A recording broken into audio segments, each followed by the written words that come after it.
السلام علیکم ورحمۃ اللہ وبرکاتہ۔ کیسے ہیں آپ لوگ؟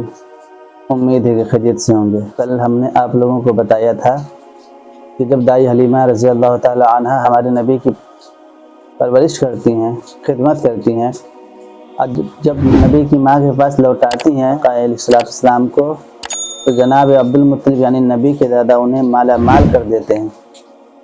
تو وہ حلیمہ جو غریب تھی اب امیر بن جاتی ہے، مالدار بن جاتی ہے۔ اب آگے سنیے، میرے آقا دادا کے پاس رہ رہے ہیں۔ میرے آقا کو لے کر سرکار کی ماں کچھ دن کے بعد مدینہ شریف کی طرف چل پڑی۔ جب مقام ابوا میں پہنچی تو میرے آقا کی والدہ کی طبیعت خراب ہو گئی اور وہیں پر سرکار کی ماں کا انتقال ہو گیا۔ انا للہ و انا الیہ راجعون۔ ہمارے آقا کی والدہ کا انتقال ہو گیا اور وہیں پر مزار شریف بنایا گیا، مگر کچھ سال کے بعد خبیثوں نے مزار شریف کو ڈھا دیا، گرا دیا۔ آقا کریم صلی اللہ علیہ وسلم کی ماں کی ایک کنیزہ تھی، وہ آقا کو لے کر مکہ شریف لے آئی اور دادا کے حوالے کر دیا، یعنی حضرت عبد المطلب کو سپرد کر دیا۔ میرے سرکار دادا جان کے پاس رہ رہے ہیں۔ دادا جان کو یعنی جناب عبد المطلب کو سرکار سے بڑی محبت تھی۔ جب تک سرکار کو کھلا نہیں دیتے، خود نہیں کھاتے، جب تک میرے آقا سوتے نہیں، آپ خود نہیں سوتے، وہ جہاں جہاں چلتے سرکار کو ساتھ لے کر چلتے ہیں۔ ایک مرتبہ قحط سالی کا زمانہ پڑ گیا، بارش رک گئی۔ لوگوں نے کہا، اے سردار قریش، بارش نہیں ہو رہی ہے، تو ہمارے آقا کے دادا یعنی جناب عبد المطلب سرکار کو لے کر کعبے میں گئے اور سرکار کے وسیلے سے دعا مانگتے ہیں، بارش ہونے لگتی ہے۔ سبحان اللہ، نبی کے بچپنے کا زمانہ ہے، بارش نہیں ہو رہی ہے۔ ہمارے نبی کے دادا جناب عبد المطلب سرکار کو لے کر کعبے کے پاس جاتے ہیں اور ہمارے نبی کے وسیلے سے دعا مانگتے ہیں، فوراً دعا قبول ہو جاتی ہے اور بارش ہونے لگتی ہے۔ یہ سرکار کی برکت۔ آقا کریم صلی اللہ علیہ وسلم سے دادا کو اس طرح محبت ہے کہ عرب کے لوگ کہتے تھے کہ جس طرح عبد المطلب کو اپنے پوتے محمد سے محبت ہے، کسی بھی دادا کو اس طریقے سے پوتے سے محبت نہیں ہوگی۔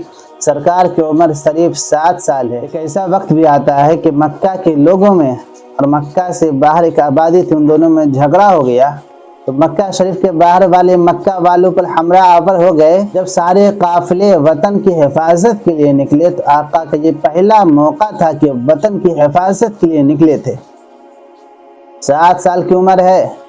میں بتانا چاہ رہا ہوں، اے مسلمانوں، تم اس نبی کے کلمہ پڑھنے والے ہو جس نے 7 سال کی عمر میں وطن کی حفاظت کا پیغام دیا ہے، تو معلوم ہوا کہ وطن کی حفاظت کے لیے جانا ضروری ہے۔ میرے آقا علیہ السلام کی عمر شریف 8 برس ہو گئی تو آپ کے دادا جان کے انتقال کا وقت آیا۔ آپ کے دادا جان نے اپنے تمام لڑکوں کو بلایا۔ حضرت عباس آ گئے، حضرت حمزہ آ گئے، ابو طالب آ گئے، ابو لہب آ گیا، سارے کے سارے آ گئے۔ تو حضرت عبد المطلب نے کہا، تمہیں معلوم ہے کہ میں محمد سے کتنی محبت کرتا ہوں؟ سب نے کہا ہاں۔ تو کہا، دیکھو میری جھانکنے کا وقت ہے، کون ہے جو میرے پوتے محمد کی خدمت کرے گا؟ تو ابو لہب نے کہا، میں ان کی خدمت کروں گا۔ جناب عبد المطلب نے کہا، میں تمہیں محمد کو سپرد نہیں کروں گا۔ تب تک حضرت حمزہ بول پڑے، تو آپ نے فرمایا، ابھی تم چھوٹے ہو۔ تب تک حضرت عباس بول پڑے کہ آپ مجھے دے دیجئے، میں ان کی خدمت کروں گا۔ تو جناب عبد المطلب فرماتے ہیں کہ تم کثیر الاعمال ہو، تمہارے پاس زیادہ اولاد ہیں۔ تب تک حضرت علی کے باپ ابو طالب نے کہا کہ ابا، ان کی خدمت میں کروں گا۔ جناب عبد المطلب نے سرکار کے دست پاک کو لیا اور حضرت علی کے باپ ابو طالب کے ہاتھ میں دے دیا اور کہا، بیٹا ان کی خدمت کرتے رہنا۔ یہ کہتے ہوئے آپ کے دادا کی آنکھیں بند ہو گئیں، دادا جان کا انتقال ہو گیا۔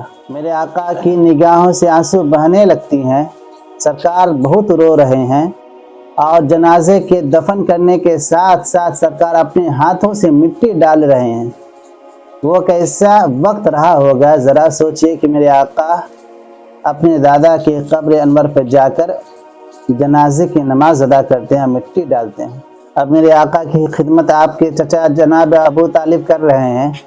ابو طالب کو بھی سرکار سے بڑی محبت ہے، جب تک سرکار نہیں کھاتے آپ بھی نہیں کھاتے۔ میرے سرکار کی عمر شریف آگے بڑھتی جا رہی ہے، اہل عرب آپ کی امانت و دیانت کو بھی دیکھ رہے ہیں، اور دیکھنے کے بعد تعجب کرتے ہیں اور کہتے ہیں اتنا شریف اور اتنا اچھا بچہ ہم لوگوں نے آج تک نہیں دیکھا۔ ان کے چلنے کا انداز بھی نرالا ہے، بات چیت کرنے کا انداز بھی نرالا ہے۔ پورے مکہ والے اپنے بچوں کو کہا کرتے تھے، اے بچوں ایسے اٹھا بیٹھا کرو جیسے محمد اٹھتے بیٹھتے ہیں، اور اپنے باپ دادا کے ساتھ ایسے پیش آیا کرو جس طریقے سے محمد ابن عبداللہ پیش آتے ہیں۔ اس طرح سے لوگ مثال دیتے تھے۔ میرے آقا کی عمر 12 برس ہو گئی تو آپ نے چچا جان سے فرمایا، چچا جان آپ پر ذمہ داریاں بہت ہیں، اگر آپ اجازت دے تو میں بھی آپ کے ساتھ تجارت کرنے چلوں۔ تو حضرت ابو طالب نے کہا، بیٹا میں تمہیں حکم تو نہیں دے سکتا، اگر چلنا چاہتے ہو تو ٹھیک ہے۔ تجارت کا سامان تیار ہوا، سارے تاجر تیار ہوئے، میرے آقا بھی تیار ہو گئے۔ اب تجارتی قافلے کے ساتھ میرے آقا جا رہے ہیں۔ جب تجارتی قافلہ کو پتہ چلا تو سب بہت خوش ہوئے کہ آج بابرکت بچہ ہمارے ساتھ چل رہا ہے، آج ان کی وجہ سے ہماری تجارت میں بہت برکت ہوگی۔ جب ملک شام میں یہ قافلہ پہنچا اور ایک جگہ پڑاؤ ڈالا، وہاں پہ ایک گرجا گھر تھا۔ گرجا گھر سے ایک راہب نکلا، اس نے پورے تجارتی قافلے والوں کو دیکھا اور پوچھا اس قافلے کا سردار کون ہے؟ کسی نے ابو طالب کی طرف اشارہ کر دیا، یہ ہے قافلے کا سردار۔ راہب نے پوچھا یہ لڑکا کس کے ساتھ ہے؟ تو حضرت ابو طالب نے کہا یہ میرے ساتھ ہے۔ اس راہب نے نیچے سے اوپر تک دیکھا، یعنی اس راہب نے سرکار کو نیچے سے اوپر تک دیکھا اور کہا، اے سردار قریش، میں آپ سے عرض کرتا ہوں کہ آپ ان کو واپس لے کر چلے جائیں، آگے نہ بڑھیں، ان کے اندر نبی آخر الزماں کی تمام نشانیاں موجود ہیں، یہودی اگر ان کو دیکھ لیں گے اور پہچان لیں گے تو تکلیف دیں گے، انہیں شہید کر دیں گے۔ اس لیے میرا مشورہ یہ ہے کہ آپ اس بچے کو لے کر واپس چلے جائیں۔ چنانچہ حضرت ابو طالب نبی سے اس قدر محبت فرماتے تھے کہ وہیں پر اپنے مال کو کم و بیش میں بیچ دیتے ہیں اور سرکار کو لے کر مکہ واپس آ جاتے ہیں۔ کیونکہ اس راہب کو پتہ چل گیا تھا کہ یہ جو لڑکا ہے، یہ جو بچہ ہے، یہ کوئی عام بچہ نہیں بلکہ نبی آخر الزماں کی ان کے اندر تمام نشانیاں موجود ہیں۔ اس لیے اس نے منع فرمایا تھا، حضرت ابو طالب سے کہا تھا کہ بچے کو لے کر آپ واپس چلے جائیں، کیونکہ یہودی اگر انہیں دیکھ لیں گے اور پہچان لیں گے تو انہیں شہید کر دینے کا اندیشہ ہے۔ جناب ابو طالب ہمارے نبی سے اس قدر محبت فرماتے تھے کہ انہوں نے اپنے ساز و سامان کو، اپنے تجارتی سامان کو وہیں پر کم و بیش میں بیچ دیتے ہیں اور سرکار کو لے کر واپس مکہ شریف تشریف لے آتے ہیں۔ میرے سرکار کی عمر 13 برس ہے۔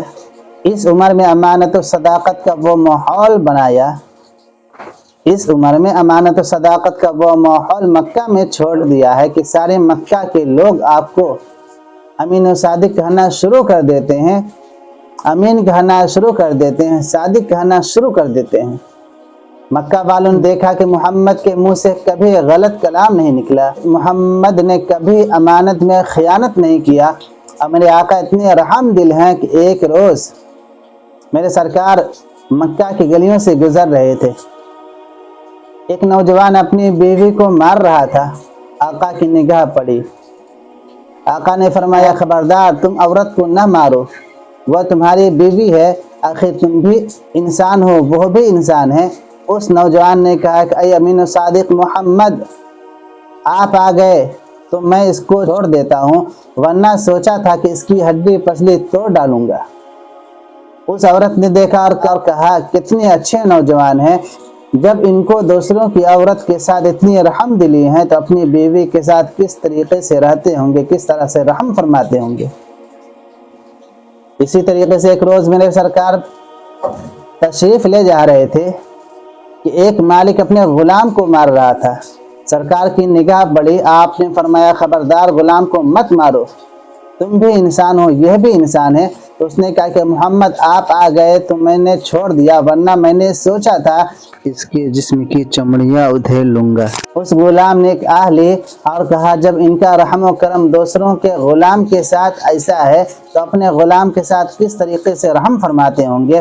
کاش انہی کی غلامی مل جائے تو زندگی کا مقصد حاصل ہو جائے۔